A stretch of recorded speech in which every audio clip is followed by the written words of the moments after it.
नमस्कार मित्रांनो. अलीकडच्या काळामध्ये तुम्ही लेऑफच्या न्यूज बऱ्याच मोठ्या प्रमाणावर ऐकताय. त्याच्यामध्ये एक चांगली एक न्यूज आहे आणि वाईट पण न्यूज आहे एकाच कंपनीची. ती तुमच्याबरोबर पोहोचण्याआधी आपण ज्या इंडस्ट्रीमध्ये किंवा ज्या क्षेत्रामध्ये आपण जॉब बघत आहोत, त्या इंडस्ट्रीजमध्ये काय चाललं याची इन्फॉर्मेशन असणं अतिशय गरजेचं असतं. काही दिवसापूर्वी TCSनी पण 10-15,000 लोकांना कमी केलं होतं.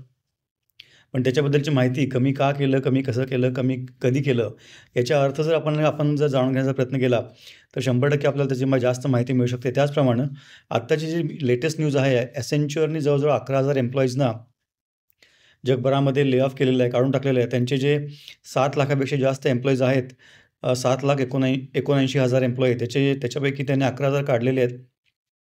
त्यांचे जे 7,91,000 एम्प्लॉई होते, त्याच्यापैकी 11,000 त्यांनी काढलेले आहेत. त्याचं कारण देताना त्यांचं असं म्हणणं होतं, त्यांचं म्हणणं असं आहे, की त्यांचे जे CEO आहेत, जुली स्वीट यांनी सांगितलेलं आहे, की ज्या एम्प्लॉईजना आम्ही आर्टिफिशियल इंटेलिजन्स स्किल्ससाठी ट्रेनेबल समजत नव्हतो किंवा त्यांना आम्ही ट्रेन करू शकू असं आम्हाला वाटत नव्हतं, त्या मंडळींना, त्या 11,000 एम्प्लॉईजना आम्ही काढून टाकत आहोत.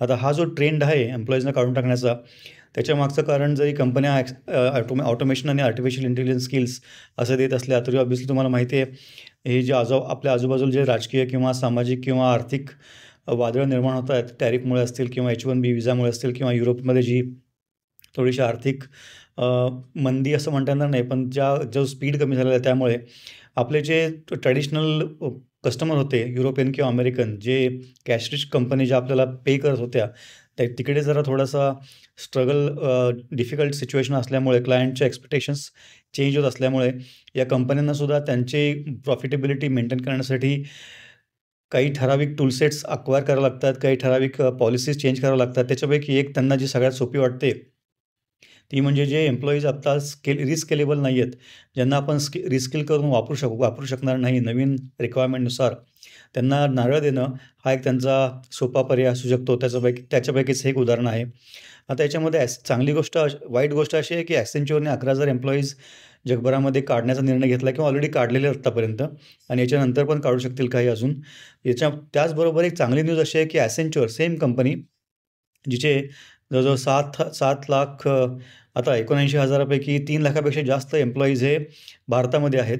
ते असं म्हणतात, की आम्ही आंध्र प्रदेशमध्ये जे विशाखापट्टणम आहे, तिकडे 12,000 जॉब निर्माण करणार आहोत. त्यासाठी त्यांचं हैदराबादचे जे गव्हर्नमेंट आहे, त्यांच्याबरोबर चर्चा चालू आहे, की 10 एकर जमीन मिळेल आणि त्यानंतर तिकडे ते ऑफिस उभं करतील आणि त्याच्यामध्ये आर्टिफिशियल इंटेलिजन्स किंवा एजंटिक AI ज्याच्यावर काम करण्यासाठी किंवा नवीन जे ट्रेंड्स इंडस्ट्रीमध्ये आलेले आहेत, क्लायंटचे एक्सपेक्टेशन्स आणि रिक्वायरमेंट्स, त्यानुसार नवीन स्किल जे आहेत, नवीन स्किल जे आहेत, त्या स्किल्सवर आधारित जी मंडळी क्वालिफाईड असतील त्याच्यासाठी हे जॉब्स असणार आहेत. आता हे विशाखापट्टणमचं अजून एक उदाहरण द्यायचं झालं तुम्हाला, आता Accenture असं म्हणते, की आम्ही 12,000 जॉब्स विशाखापट्टणममध्ये निर्माण करणार आहोत. परंतु याच्या आधीच हे Accentureनी डिक्लेअर करण्याच्या आधीच TCSने आणि कॉग्निझंटने तिकडे जवळ-जवळ 20,000 जॉब्स आम्ही करणार आहोत अशी एक ग्वाही दिलेली आहे. त्यासाठी कॉग्निझंटने $183 मिलियन आणि TCSने $154 मिलियन म्हणजे 154 इंटू 89 तुम्ही असं केलंच तरी तुम्हाला रुपयामध्ये त्याची किंमत कळेल. 1 मिलियन म्हणजे साधारण 9 करोड असं पकडून चला. 8,900 करोड असं म्हणता येईल. 9,000 करोड. मग 9,000 करोड जर असं पकडलं आपण, तर 154 इंटू 9 असं होतं ते. 1300 करोड जवळ-जवळ TCSनी हायलाईट केलेले आहेत, एअरमार्क केलेले आहेत विशाखापट्टणमसाठी आणि 183 मिलियन म्हणजे साधारण 1,600 करोड रुपये हे कॉग्निझंटनी तिकडे विशाखापट्टणमसाठी एअरमार्क केलेले आहेत. म्हणजे याचं जर बघितलं आपण 10,000, 20,000 एम्प्लॉईजसाठी त्यांच्या जवळ-जवळ 330 मिलियन किंवा 337 मिलियन हे त्यांचं इन्व्हेस्टमेंटचं दिसून येतं. त्याचप्रमाणे 12,000 एम्प्लॉईजना जॉब देण्यासाठी Accentureला पण याच रेंजमध्ये इन्व्हेस्टमेंट करावं लागेल. सांगायचा मुद्दा, विशाखापट्टणम ही एक हॉटस्पॉट होत चालला आहे इंडस्ट्रीचा, IT इंडस्ट्रीचा आणि आपण त्याच्यावर लक्ष ठेवलं पाहिजे. आम्ही जेव्हा कॉलेजमधून बाहेर पडत होतो, तेव्हा पुणे, बेंगलोर ऑब्व्हियसली पुढे होतं. बेंगलोर, चेन्नई, पुणे, हैदराबाद आणि नंतर म्हैसूर आणि विशाखापट्टणम सुरू झालं. आपण नोएडा वगैरे. तर अशा प्रकारचे जे हॉटस्पॉट निर्माण होतात त्याच्याकडे आपण लक्ष दिलं पाहिजे. अहमदाबाद असेल कदाचित. आणि तिकडे जाण्याची आपली तयारी असली पाहिजे. सांगायचा मुद्दा आजच्या व्हिडिओचा जो मतितार्थ असा होता, की जरी इंडस्ट्रीमध्ये किंवा न्यूजमध्ये किंवा मार्केटमध्ये ले ऑफच्या न्यूज येत असल्या, तरी पण ले ऑफच्या न्यूज ह्या बेसिकली स्पेसिफिकली जी मुलं जी का जे जे कॅन्डिडेट्स, जे एम्प्लॉईज हे रिस्केलेबल नाही आहेत किंवा ते स्टबर्न आहेत किंवा त्यांना रिस्केलिंग करून त्यांचा वापर करता येणार नाही, अशी जी मंडळी आहेत आमच्यासारखी, त्यांना कदाचित नारा देण्याचा हा प्रकार असावा असं मला वाटतं. त्याचप्रमाणे आमच्यामधली किंवा तुमच्यामधली जी मुलं किंवा जी कॅन्डिडेट्स स्वतःला रिस्किल करायला उत्साहानं भाग घेतील आणि ते स्वतःहून करतील आणि आपलं कॅलिबर पुन्हा एकदा सिद्ध करतील, त्यांच्यासाठी जॉब्स 100% आहेत, याच्याबद्दलची खात्री आपण मनात बाळगणं गरजेचं आहे. कारण जॉब जरी जात असले एका ठिकाणी, तरी जॉब निर्मिती पण तेवढ्याच मोठ्या प्रमाणावर होत आहे. TCSचं पण आपण बघितलं होतं.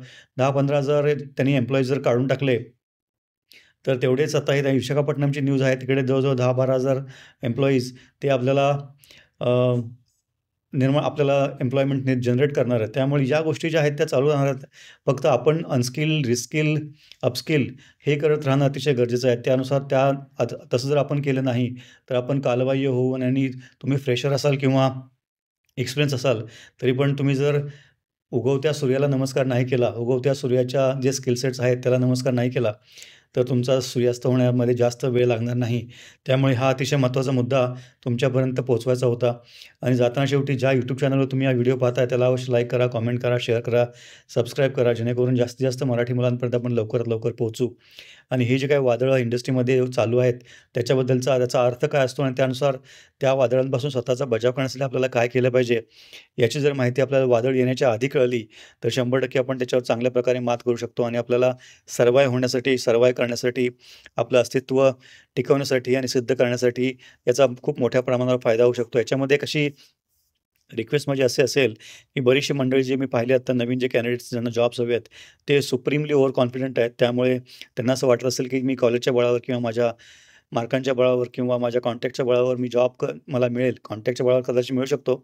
पण नुसत्या मार्कांच्या बळावर, तुमच्या डिग्रीच्या बळावर, तुमच्या कॉलेजच्या बॅकग्राऊंडच्या बळावर तुम्हाला जर घरी येऊन कोणतरी जॉब देईल असं तुम्हाला वाटत असेल, तर ते दिवस गेलेले आहेत. त्यामुळे मी एक पुस्तक वाचत होतो, startup of you, read Hoffman हे जे LinkedInचे फाउंडर आहेत त्यांचं. त्याच्यामध्ये त्यांनी भन्नाट एक प्रतिकात्मक कल्पना सांगितलेली आहे. एस्केलेटर फॉर एक्झाम्पल करियर जे आहेत, ते मॉलमध्ये असलेले जे ऑटोमॅटिक एस्केलेटर असतात, जिने असतात, सरकते जिने, त्याच्यासारखे असतात. जी मंडळी फ्रेशर्स आहेत त्या जिन्यावर जाण्यासाठी धडपड करत असतात. तिकडे भयंकर गर्दी झालेली असते. जी मंडळी त्या सरकत्या जिन्यावर ऑलरेडी आहेत, त्यांचा प्रवास पुढे चाललेला असतो आणि तो जर जिना हळू चालला किंवा बंद पडला, तर कदाचित तो प्रवास तिथेच थांबतो. आणि सगळ्यात महत्त्वाची गोष्ट, जे सरकत्या जिन्यावर ऑलरेडी वरती आहेत, ज्यांना सरकत्या जिन्यापासून एक्झिट घ्यायची आहे, ती मंडळी जिन्यावरून एक्झिट घ्यायला नाही म्हणतायत. त्यांना पुढे जायचं नाही आहे. त्यामुळे हा जो सगळा गोंधळ झालेला आहे, तो ले ऑफचा जो सगळ्यात चांगला जो एक प्रतिकात्मक तुलना आपण याच्याशी करू शकतो. एस्केलेटरवर जी मंडळी आहेत, त्यांना एस्केलेटरवर राहण्यासाठी स्वतःला अपस्किल, रिस्किल आणि अनस्किल करावं लागेल. ज्या गोष्टी शिकलेल्या आहेत पण कालबाह्य झाल्यात त्या काढून टाकाव्या लागतील. ज्या गोष्टी शिकलेल्या आहेत त्या पण आणि त्याचे जे ॲडव्हान्स्ड व्हर्जन्स आपल्याला शिकायला तिकडे रिस्किल करावं लागेल, अपस्किल करावं लागेल आणि अनस्किल करावं लागेल. ही मंडळी जर हे करणार नसतील, तर त्यांना ऑब्व्हियसली त्या एस्केलेटरवरून, सरकत्या जिन्यावरून हाकलण्यात येईल आणि अनसेरिमोनियसली हाकलता येईल.